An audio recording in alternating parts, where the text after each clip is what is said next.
स्वागत है आप सभी का अंकित इंस्पायर्स राजस्थान पर। मैं हूं अंकित अवस्थी।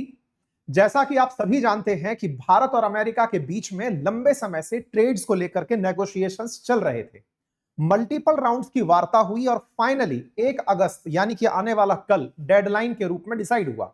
शुरुआत में यह तारीख 9 जुलाई थी। कहा जा रहा था कि 9 जुलाई तक अमेरिका के द्वारा दुनिया भर पर लादे गए रेसिप्रोकल टैरिफ्स की डिस्कशंस कंप्लीट करके फाइनल रेट दे दी जाएगी।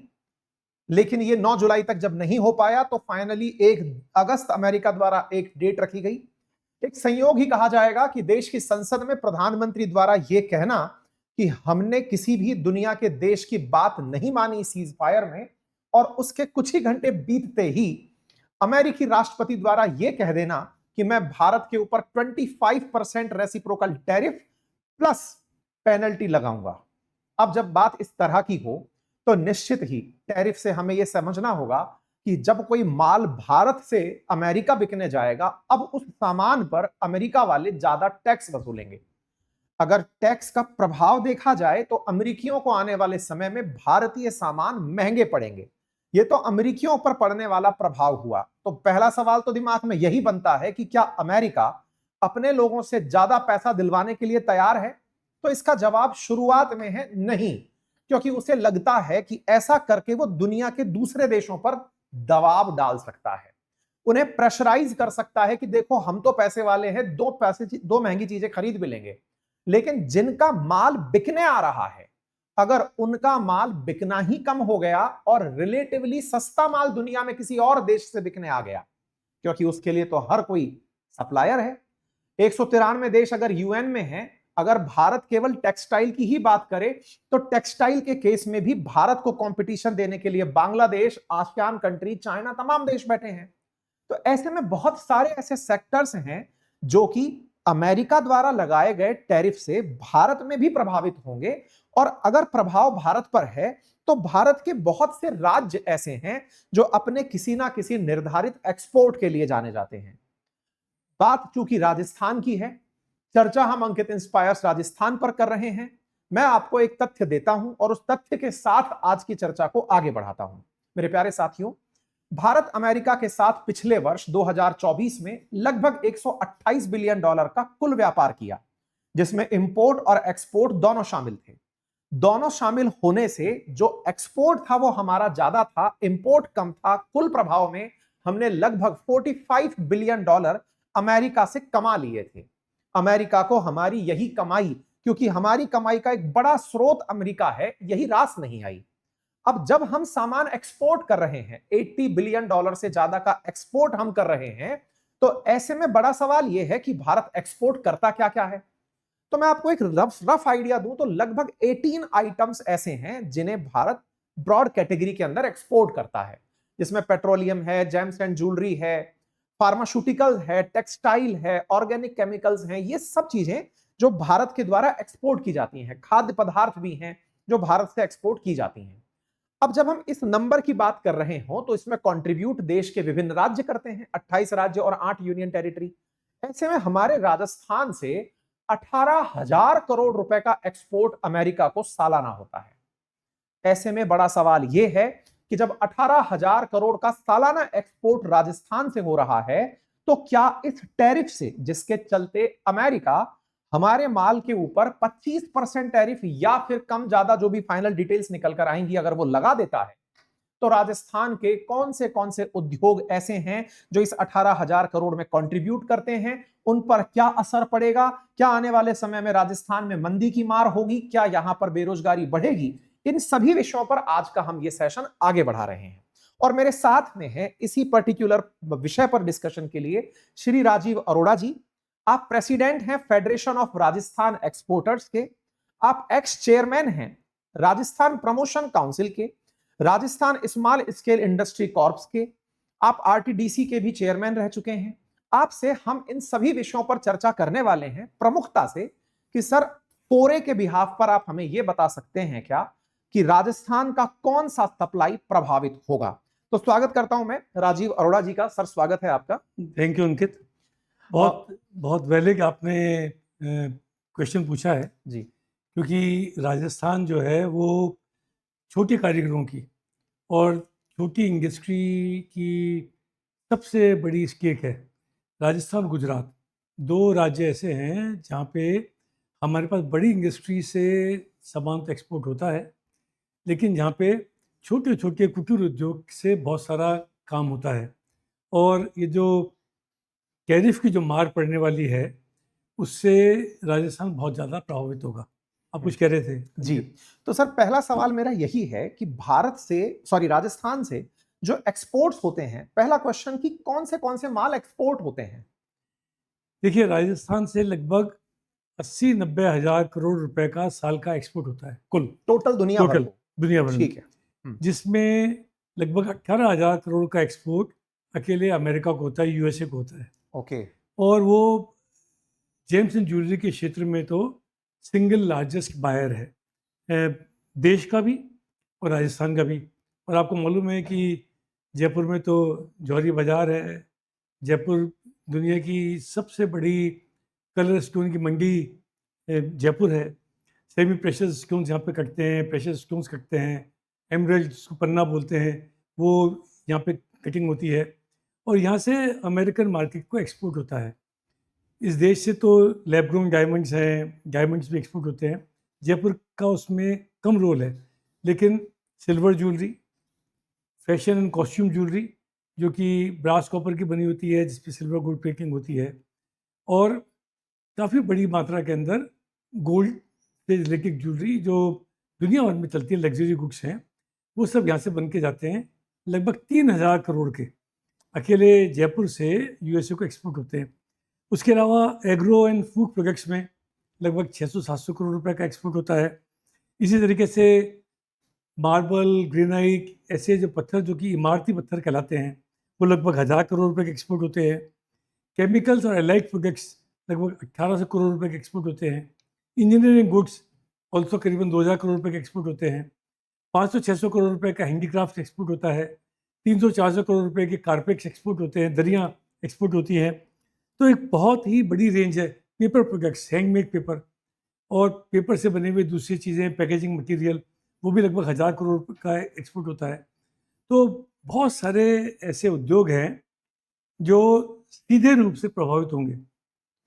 इसके अलावा क्योंकि राजस्थान जिन हस्तकला के कारीगरों की भूमि है, वो बहुत सारा सामान यहाँ से बना के दूसरे प्रदेश के एक्सपोर्टर्स को देते हैं। ओके। जैसे मुंबई के एक्सपोर्टर को दिया, दिल्ली के एक्सपोर्टर को दिया, चेन्नई के एक्सपोर्टर को दिया, तो उस प्रदेश में काउंट होता है वो। लेकिन अल्टीमेटली रोजगार पे तो राजस्थान के असर पड़ने वाला है, उद्योग पे राजस्थान के असर पड़ने वाला है। आने वाले समय के अंदर ये एक बहुत बड़ा चैलेंज होगा, जिसको केंद्र सरकार को मेन रूप से देखना चाहिए, राजस्थान सरकार को अपनी भूमिका निभानी चाहिए। लेकिन ऐसे समय में जो मनस्थिति नज़र आ रही है, जैसा आपने पहले कहा कि क्या ये जो ट्रंप और अमेरिकन प्रशासन है, वो प्रधानमंत्री जी के पार्लियामेंट में दिए गए स्टेटमेंट का रिएक्शन है? क्या हम जो सोचते थे कि प्रधानमंत्री की और अमेरिकन प्रेसिडेंट की कुछ असाधारण दोस्ती है, जो साधारण नहीं है, सामान्य नहीं है। उन्होंने तो बहुत बड़ा इवेंट करा था हाउडी मोदी यूएसए के अंदर। उस विषय पर हम आएंगे, मैं जी, उसको भी अपने तो फ्रेम में रखा हूं। उसके बाद में इस तरीके का टैरिफ लगना 25% और उसके बाद शायद पेनल्टी भी लगना, तो क्या हम प्रतिस्पर्धा से बाहर हो जाएंगे? अभी लग रहा था कि हिंदुस्तान पे थोड़ा सा कम टैरिफ लगेगा और हमारा जो पड़ोसी देश है चाइना, जिससे मैं जो सामान आपको बता रहा हूँ, ये सब सामान चाइना से भी बहुत बड़ी मात्रा में एक्सपोर्ट होता है, वियतनाम से होता है, थाईलैंड से होता है, आपने बताया बांग्लादेश आसियान से कंट्रीज, टेक्सटाइल होते बांग्लादेश हैं, से टेक्सटाइल। आसियान देशों से होता है। उनके मुकाबले इंडिया को एक एडवांटेज होगा, लेकिन वो एडवांटेज खत्म होता हुआ नजर आ रहा है। बहुत ही जबरदस्त चिंता का विषय है। मैं और भी बात करूंगा जी। आप पूछिए। तो अभी जिस तरह से हमने, क्योंकि मैं बीच में प्रोडक्ट्स पर ही आ रहा हूं, सो दैट हम अपने ऑडियंस को ये भी बता पाएं कि हम जब इंजीनियरिंग गुड्स की बात करते हैं तो हम कौन से इंजीनियरिंग गुड्स अमेरिका को बेचते हैं सर? बहुत सारे इंजीनियरिंग गुड्स जैसे? हैं और स्पेशली ऑटोमोबाइल सेक्टर के अंदर भी काम आने वाली बहुत सारी चीज़ें हैं। ओके। छोटे नट बोल्ट से लेके कई ऐसे ओके। आइटम होते हैं जो हिंदुस्तान में बनते हैं। हम्म। आज की तारीख में हिंदुस्तान से जाने वाला सामान मर्सिडीज BMW जैसी जर्मन कारों में भी लगता है और अमेरिकन कारों में भी लगता है। हमारा एक प्रतिस्पर्धात्मक कॉम्पिटिटिव एडवांटेज है इन सब चीज़ों में, और धीरे धीरे प्रिसीजन के क्षेत्र में हमने बहुत उन्नति करी है। और आप तो समझते हैं कि बहुत सारी सर्विसेज यहाँ से एक्सपोर्ट होती हैं, कितने सारे CA यहाँ पे हैं, IT इंडस्ट्री डेवलप हो रही है। अब राजस्थान भी अछूता नहीं है, खाली ये कर्नाटका की या आंध्र प्रदेश की या तेलंगाना की मोनोपोली नहीं रह गई है। अब राजस्थान भी इस क्षेत्र के अंदर आगे बढ़ रहा है। बहुत सही सर। केमिकल्स में अगर मैं सही हूं तो कुछ पर्टिकुलर जिले भी हमारे राजस्थान में ऐसे हैं जो डायरेक्ट केमिकल इंडस्ट्री से कनेक्टेड हैं। मैं मूलतः अलवर का रहने वाला हूं और मैं हमारे MIA के अंदर केमिकल काफी सारी फैक्ट्रीज देखता हूं। तो भिवाड़ी और ये सब वो क्षेत्र हैं जहां पे इंडस्ट्रीज भर भर के हैं। तो सर क्या हम ये भी जान पाएंगे अब कि इन पर्टिकुलर सेक्टर्स में भी सीधा बेरोजगारी का असर देखने को मिल सकता है, क्षेत्र वार अगर हम बात करें? देखिए, निश्चित रूप से फर्क पड़ेगा जी राजस्थान में। जैसा आपने सही कहा, भिवाड़ी बहुत इंपॉर्टेंट हमारा सेक्टर है। नीमराना के पास बहुत बड़ा इंडस्ट्रियल एरिया डेवलप जी, हुआ जी। है, जो जापान के संग बहुत ज़्यादा हम जी काम करते हैं। लेकिन राजस्थान में रीको के माध्यम से जो इंडस्ट्रियल डेवलपमेंट हुआ है, उसमें विभिन्न क्षेत्रों के अंदर केमिकल और एलाइड प्रोडक्ट्स के बहुत सारी इंडस्ट्रीज लगी हैं। और क्योंकि राजस्थान में काफ़ी बड़ा भूभाग रेगिस्तान का है, तो केमिकल इंडस्ट्री लगाना हमको सूट करता है एक तरीके से सोचा जाए तो, कि यहाँ पे आप पर्यावरण के हिसाब से भी बहुत अच्छा है कि हम उसको, अगर वहाँ पे केमिकल इंडस्ट्री राजस्थान में लगती है तो उसको यहाँ पे लगाने जाना चाहिए। अगर अमेरिका एक्सपोर्ट होता है 1500-2000 करोड़ रुपए का सामान, कहते हैं पूरे देश में 2 से 7 अरब डॉलर का व्यापार कम हो सकता है भविष्य में, जब एक्सपोर्ट ये टैरिफ लगने के ये बाद मैं में। नंबर बताता हूं सर। हाँ। मैंने अभी न्यूज ही पढ़ रहा था। हम्म। हमारा 31 बिलियन डॉलर का व्यापार इस टैरिफ की वजह से प्रभावित हो सकता है, ऐसा मार्केट की स्टडी कहती है। सबके अलग अलग आकलन है। सबके आकलन है। 25% तक ट्रेड प्रभावित हो सकता है। जहां तक बात हम थोड़ी देर पहले कर रहे थे कि जो प्रोडक्ट्स हम बनाते हैं ये चाइना भी बनाता है, और चूंकि कॉम्पिटिटिव एडवांटेज पहले हम लोग सोच रहे थे कि हमारी जो भी हमारी केमिस्ट्री रही है या मल्टीपल राउंड्स में जो वार्ता रही है, उसका हो सकता है भारत को यह फायदा हो कि लास्ट मोमेंट तक पहुंचते पहुंचते भारत को रिलेटिवली औरों से थोड़ा कम टैरिफ मिले, तो हम कॉम्पिटिटिव एडवांटेज लेकर इसको स्केल करके 500 बिलियन डॉलर तक ले जाएं। असल में निराशा जिस बात पर है वो ये कि जिस तरह से ट्रंप ने अपनी बात, अभी क्या हो रहा है ना, एक कोइंसिडेंस मैं आपको इसलिए बोल रहा था शुरुआत में, ट्रंप ने तारीख तो 1 अगस्त अनाउंस कर रखी थी कि मैं 1 अगस्त तक अनाउंस कर दूंगा। 9 जुलाई से 1 अगस्त के बीच में भारत ने खूब नेगोशिएशन के राउंड चलाए हैं। इस बीच में उम्मीदें भी इतनी बढ़ गई थी क्योंकि वो लगातार हमसे GM क्रॉप्स के लिए या फिर जो उनका नॉनवेज मिल्क है उन सब चीजों के लिए नेगोशिएशन में उतरा हुआ था कि भाई एक बार के लिए आप लोग तैयार हो जाओ, एग्रीकल्चरल गुड मुझसे मंगाना शुरू करो। कई राउंड की वार्ता जब अपन ने सुनी है, देखा भी है हमारे मंत्रियों को जाते हुए, सबको वहां पर बात करते हुए, कहा जा रहा है जो अभी कंक्लूजन है, क्योंकि हमने लगातार इस सेशन को किया है, इंटरनेशनल न्यूज को हम लंबे समय से कवर करते आ रहे हैं, जिस तरह से वो इंटेंशनली ये बार बार बोले जा रहा था, 30 टाइम बोल चुका है कि मैंने इंडिया और पाकिस्तान का समझौता कराया है, वो असल मायने में अपने कहावत चलती है सर कि झूठ को जितनी बार बोलोगे फिर वो सच लगने लगती है, और दूसरा जिस बात को बार बार बोलना पड़े वो झूठ ही होती है। सच तो अटल है, वो हमेशा टिका रहता है, लोग ही स्वीकार करते हैं। वो व्यक्ति 30 बार अगर एक बात को रिसाइट किया है तो वो इनडायरेक्टली भारत को यह समझा रहा था कि देखो मैंने तुमसे नहीं कहा था सीज फायर की, लेकिन तुम्हें यह मानना पड़ेगा कि युद्ध मेरे वजह से रुका है। ऐसा मैं क्यों कह सकता हूं सर? क्योंकि भारत ने चाहे अपने डेलीगेशन भेजे हों, चाहे विदेश मंत्री के बयान रहे हों, चाहे प्रधानमंत्री का भी बयान बीच में रहा हो, उनसे कंक्लूड तो वो भी कर चुका था कि कहीं ना कहीं भारत मुंह खोलेगा और वो ये दुनिया को बता देगा कि मुझसे रशिया यूक्रेन तो रुका नहीं, लेकिन मैं इंडिया पाकिस्तान के क्रेडिट से वंचित ना रह जाऊं। उसने दुनिया में यह स्थापित कर दिया कि रशिया यूक्रेन से भी बड़ी टेंशन इंडिया पाकिस्तान के बीच में बन गई थी, क्योंकि दोनों न्यूक्लियर कैपेबल स्टेट हैं, अगर ये लड़ेंगे तो दुनिया का बड़ा विनाश होगा, और मैंने वो रोक दिया। गॉबल्स करके सर, हिटलर के एक मंत्री थे साथ में, उनकी एक थ्योरी थी कि झूठ को बार बार बोलो तो वो सच लगने लगती है। ऐसे में ट्रंप ने इस बात को इतना दोहराया कि दुनिया को लगने लगा कि ट्रंप जो कह रहे हैं वो तो सच है, और भारत का चुप रहना उसकी मजबूरी बन चुका है। और हमारी मजबूरी क्या थी? मजबूरी यही थी जिसकी चर्चा आज और आप और हम कर रहे हैं।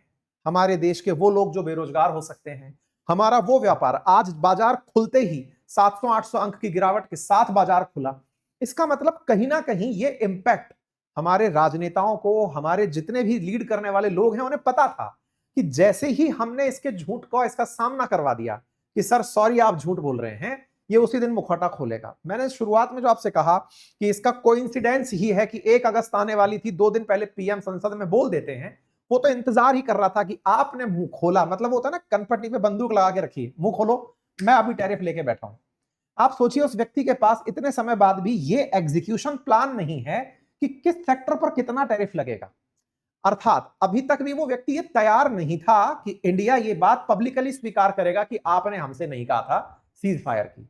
वो ये मानकर चल रहा था कि मैंने इन्हें ट्रेड के दम पर चुप करा लिया है, ट्रेड के दम पर चुप करा लिया है, क्योंकि ये जैसे ही हमसे लालच में आएंगे तुरंत मानेंगे। लेकिन अब देश ये जानना चाह ही रहा था कि आप बोल क्यों नहीं रहे हो, आप बोलते क्यों नहीं हो कि इसने आपका सीज फायर नहीं कराया।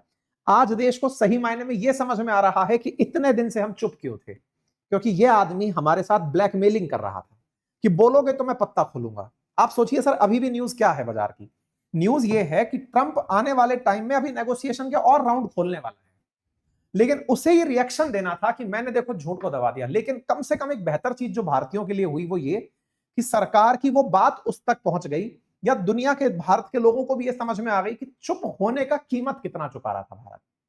लेकिन इससे एक बात मालूम पड़ती है जी कि चाहे कुछ भी बोले देश के प्रधानमंत्री और विदेश मंत्री संसद में, तो ये तो सच हो गया कि ये जो युद्ध रुका था उसमें इनकी भूमिका थी।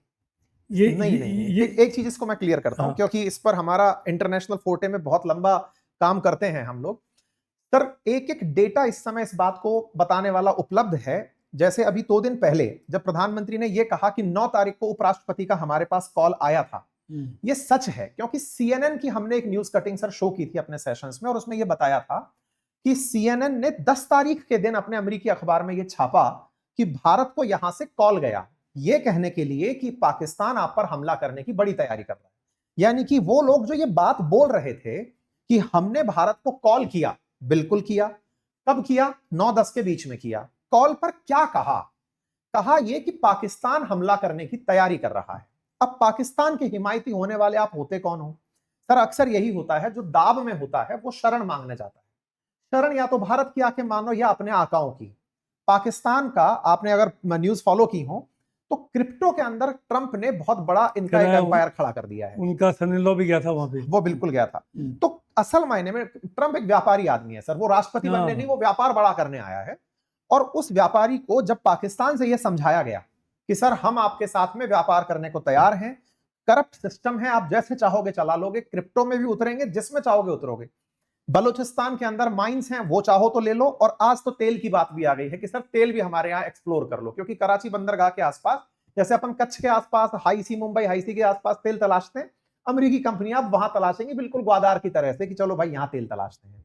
एक साथ 2 दाव उसने चल दिए। चाइना को काउंटर करने के लिए ग्वादार की बगल में कराची लेके बैठ जाएगा, और दूसरा भारत को नेगोशिएट करने के लिए पाकिस्तान को चढ़ा देगा। अब सवाल पाकिस्तान में एयर बेस भी ले सकता है, कोई मिलिट्री बेस भी ले चुका है। नूर खान जो है वो ऑलरेडी इन्हीं के पास है। बिल्कुल, भारत ने वही तो किया था कि इनके नूर खान पर जब गोला फेंका तो अमेरिका की वो नस दब गई, जिसके चलते अमेरिका को आगे से आना पड़ा। अब विचार कीजिए, 7 तारीख के दिन अमेरिकी राष्ट्रपति का बयान ऑन रिकॉर्ड है कि this is none of my business. अगर इंडिया पाकिस्तान झगड़ रहे हैं तो ये मेरा मसला ही नहीं है। और 9 तारीख को आपकी ऐसी कौन सी नस दबती है कि आप 4 बार फोन कर रहे हो? क्योंकि भारत ने नूर खान एयरबेस, हुआ क्या, इधर से इनका वाइस प्रेसिडेंट हमारे पास कॉल करता है, और वाइस प्रेसिडेंट कॉल करके हमको क्या कह रहा है कि पाकिस्तान हमले की तैयारी कर रहा है। हम लोग रिवर्स में क्या कर रहे हैं, हम लोग इमीडिएटली उठा के नूर खान पर गोला मार देते हैं।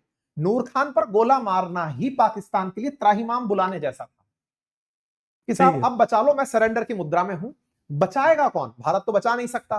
तो बचाने के लिए फोन गया उपराष्ट्रपति के पास, मार्को रूबियो और ये सब लोग कॉल पे थे। ये बात ऑन पेपर अब तो सब जगह चर्चित, खुली हुई, ओपन सीक्रेट है। तो अब आपने जो कहा कि ये तो प्रूव हो गया कि सीज फायर इन्होंने कराया, नहीं, अब इसको उल्टा बोलते हैं सर। ये तो प्रूव हो गया कि पाकिस्तान क्षमा मांगने गया अमेरिका के पास कि सर चुप कराइए इन लोगों को। अमेरिका ने हमें कहा, हमने उनको एक ही लाइन बोली जो 7 तारीख को प्रेस ब्रीफिंग में भी हमने बोली थी। आपको यदि याद हो, मतलब पहली बार जब ये घटना घटित हो रही थी तो देखकर ऐसा लग रहा था कि हम लोग कितने सिस्टमैटिक हो गए हैं।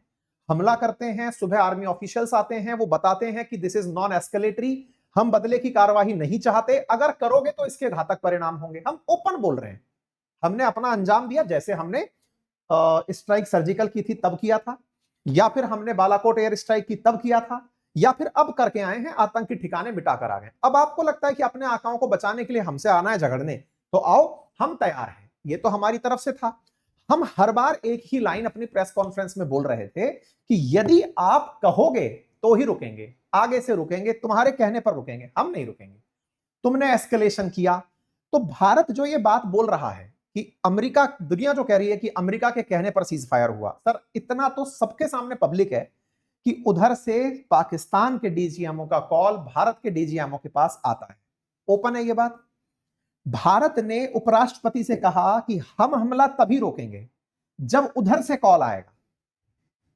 ये तो मतलब ये तो इस तरह से सेट हुआ ना कि आप लेकिन व्यापारिक रूप से जी टैरिफ लग जाएगा इस डर से जी हमारे राजनेता बोल नहीं रहे थे जी कि जब इतनी बार राष्ट्रपति ट्रम्प बोल चुके जी कि मैंने सीज फायर कराया ठीक है और मैंने ये कहा कि व्यापार करने में फायदा है, ठीक है ट्रेड बढ़ाओ, हाँ लड़ाई मत करो, ठीक है बार बार वो यही बता रहा था ना हाँ हाँ अमेरिका, और हमने उसको काउंटर नहीं करा, खाली इस डर के मारे कि टैरिफ नहीं लगा दे। हमने मल्टीपल टाइम काउंटर किया। जब वो मिडिल ईस्ट की यात्रा पर था तब वो पहली बार बोला था। मिडिल ईस्ट की यात्रा पर जब था तब हमारे विदेश मंत्री ने बयान दिया, हमारे राजनेताओं ने जाकर बयान दिया। होता क्या है ना सर, यही अब लोगों को पता चल रहा है। मैं आपसे अभी यही लाइन बोला कि प्रधानमंत्री चुप क्यों थे। अब ये बात उसने संदेश के माध्यम से मिडिल ईस्ट से हम तक भिजवा दी थी कि देखो मैं अब इस चीज का क्रेडिट खाऊंगा। अब तुम्हें केवल एक्सेप्ट करना है कि ट्रेड डील करनी है तो चुप रहना और ये स्वीकार कर लेना कि मैंने पाकिस्तान से भी अगर तुम्हें कॉल करवाया तो सीज फायर। लेकिन मुझे लगता है जी। ये उसका एक पूरा सोचा हुआ राजनीतिक आर्थिक निर्णय है। जी हम अगर कल नहीं बोलते जी तब भी ये होता नहीं होता सर। 25% का जो टैरिफ वो लगाना चाहता है, जी नेगोशिएशन होएगा। जी अगर इसके अंदर भी बातचीत हो रही है, आगे नेगोशिएशन होगा, कुछ फायदा भी होगा। इंडिया क्या सोचता है, वो कौन सी ऐसी चीजें हैं जो अमेरिका से आती हैं, उसके ऊपर हम ज्यादा टैरिफ लगा सकते हैं। हमारे लिए तो रास्ता खुला हुआ है ना। लेकिन मैं एक दूसरी विचारधारा का व्यक्ति हूँ। मैं सोचता हूँ कि मैंने खुद की जिंदगी में भी हर चैलेंज को अपॉर्चुनिटी बनाया है। ठीक बात है। भारत को भी इस चैलेंज को एक अपॉर्चुनिटी के रूप में देखना चाहिए। ठीक है।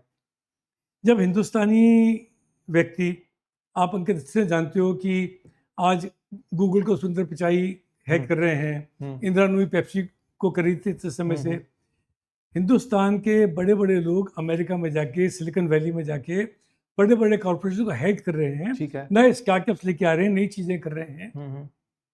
और राष्ट्रपति भी बोलते हैं ट्रम्प कि हिंदुस्तान में सबसे ज्यादा टैरिफ लगता है, इसलिए हम टैरिफ लगा रहे हैं। इंडिया हमारा दोस्त हो सकता है लेकिन टैरिफ ज्यादा लगाता है।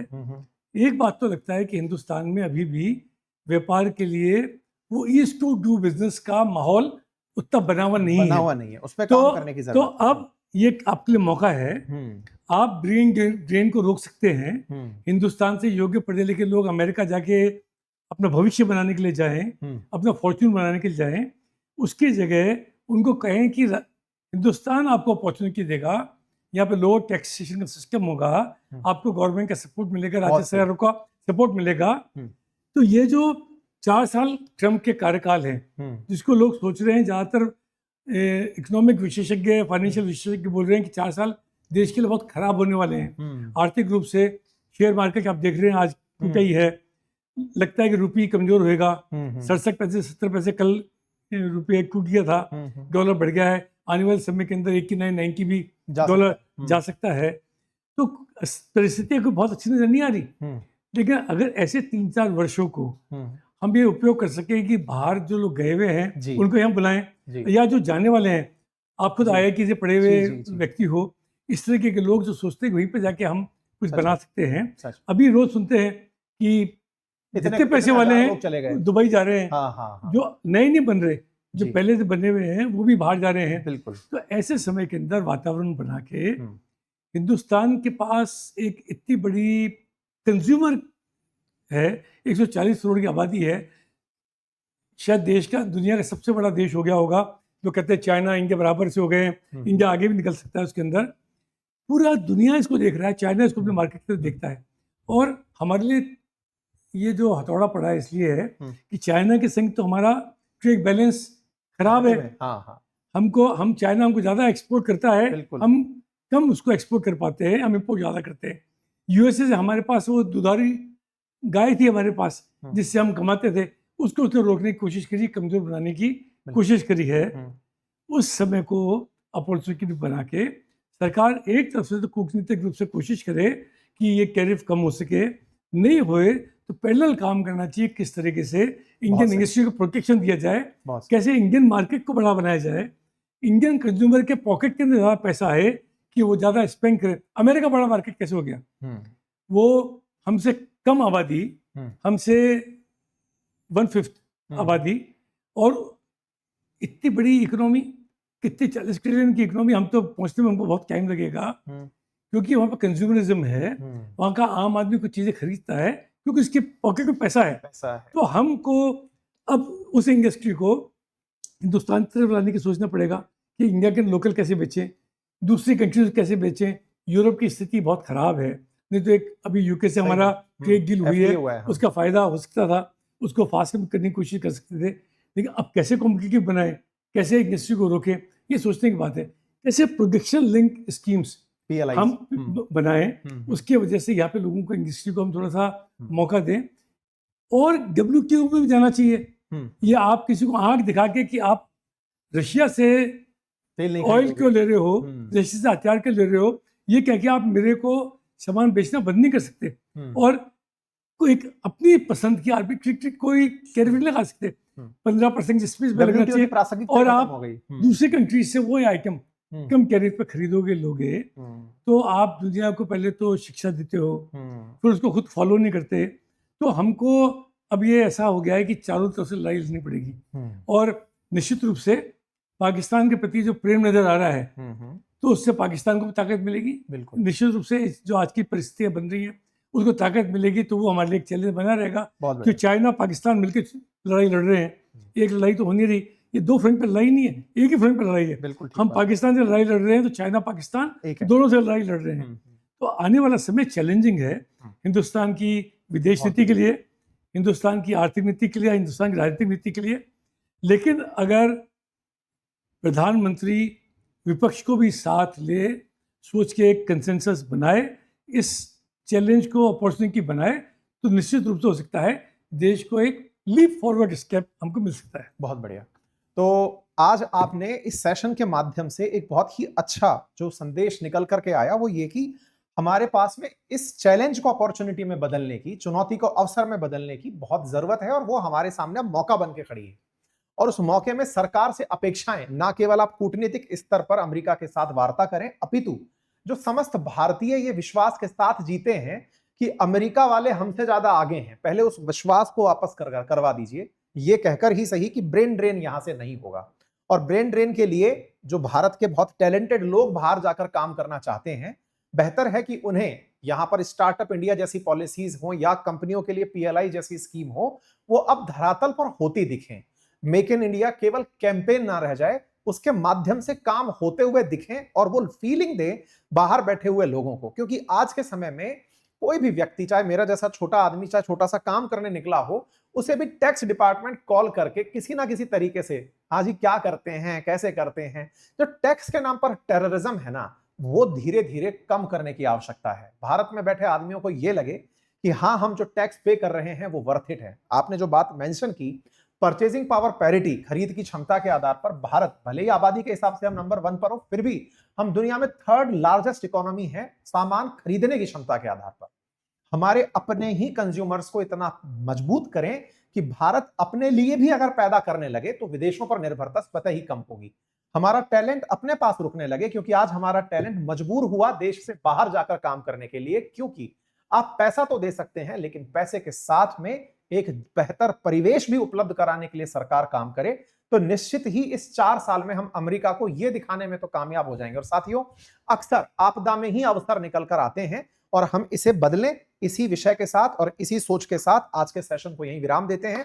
राजस्थान के कौन से सेक्टर प्रभावित होंगे उस पर चर्चा हमने की, इससे निकलने के क्या रास्ते हो सकते हैं, कौन से सेक्टर स्पेसिफिक क्या काम हो पाएंगे, इस विषय को फिर से कभी एक बार और आपके सामने लेकर आएंगे। तब तक के लिए बहुत बहुत धन्यवाद सर, आपका भी बहुत बहुत धन्यवाद। Thank you.